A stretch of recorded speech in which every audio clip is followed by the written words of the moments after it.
This is the Godox iT32, the tiny little flash that's been going viral. So obviously I had to buy it and test it out for myself. I have tested across multiple real weddings and man, do I have thoughts. I think I just found my favorite flash.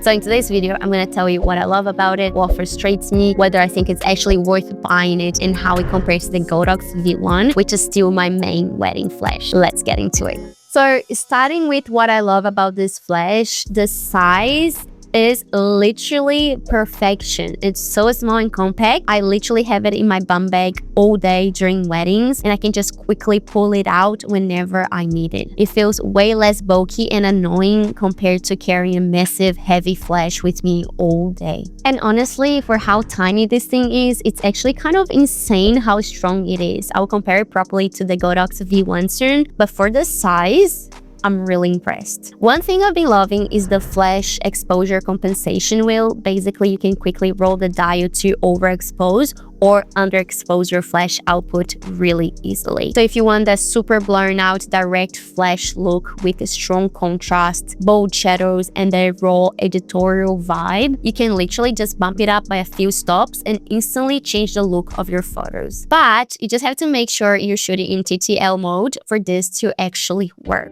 I also love that it comes with a diffuser and a bounce card included. I used the bounce card a lot during this reception here and it actually worked really well. Another thing that I love is that you can just charge it with USB-C, so it's super easy and you don't need any more annoying extra charges. But my absolute favorite feature by far is this magnet modular X5 transmitter. Basically, when it's attached to the camera, it works as your normal on-camera hot shoe, but then you can literally just pop it off and instantly use it as a flash trigger, which means you can easily use the flash handheld as a off-camera flash. And honestly, this is probably the one feature that made me fall in love with it. I like to hold the flash up high and angle it down towards my subject, usually around a 45-degree angle, because it instantly gives the light way more shape and dimension. So instead of the flat, direct flash look, it creates more contrast, stronger cheekbones, and nicer shadows under the face. And overall, just feels way more editorial and intentional. I do have a trigger that I use with my Godox V1 for off-camera flash, but sometimes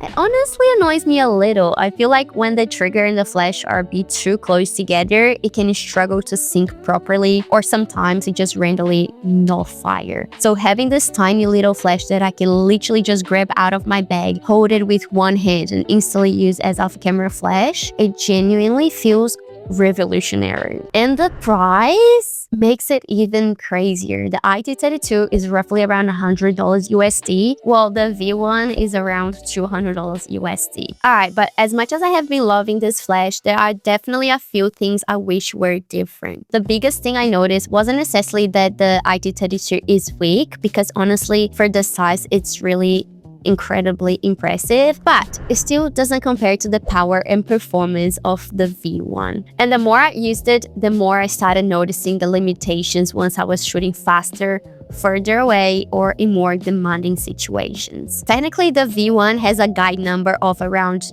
59 meters, while the iT32 is around 18 meters. So we're talking roughly 1.5 to 2 stops less light output. The recycle time is also slower. The V1 recycles at around 1.5 seconds at full power, while the iT32 is more around 1.5 to 3 seconds, depending on how hard you're pushing it. And I really noticed this during receptions. Sometimes when I'm shooting reactions or moments happening really fast, like the speeches, I tend to overshoot a little and take multiple photos quickly. And with the iT32, I noticed that there were quite a few times where the flash just hadn't recycled yet, so I ended up with frames where the flash didn't fire. That was one of the biggest reasons I would switch back to the V1 during the reception. I also noticed that the closer I was to my subject, the better this flash performed, especially indoors and in low light room. But once I started started shooting wider photos, especially outdoors in daylight, where my subjects were further away, that's where I really started feeling the difference between this and the V1. So I looked into it more and I learned that the V1 has an auto zoom head that goes from 24 to 105 millimeters, which means it can focus or spread the beam depending on what you need. Meanwhile, the iT32 has a fixed lens with a built-in diffuser panel, which is totally fine, but you don't really get that same ability to throw light super far or super focused. So next time I'm shooting outdoors in harsh daylight especially, I will definitely be reaching for the V1 instead.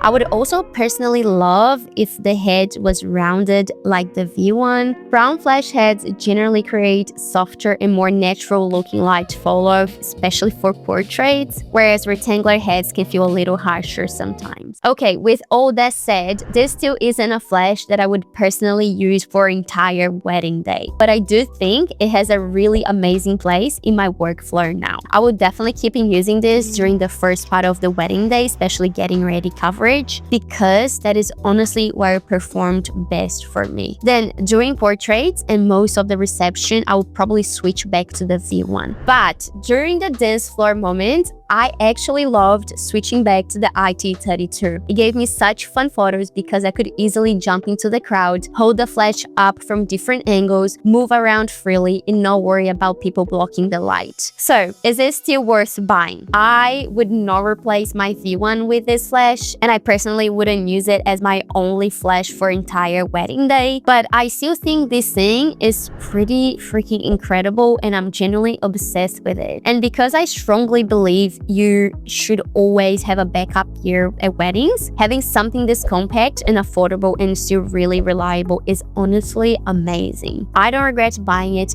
at all, and I know I'm going to be using it so much. If you have been looking for a compact little companion to your main flash, I 100% think this is the best option at this price point. I'll link it down below for you, and I'm really curious to know what you think about it. Do you think it's worth the hype? Let me know in the comments and make sure to subscribe, and I'll see you on the next one.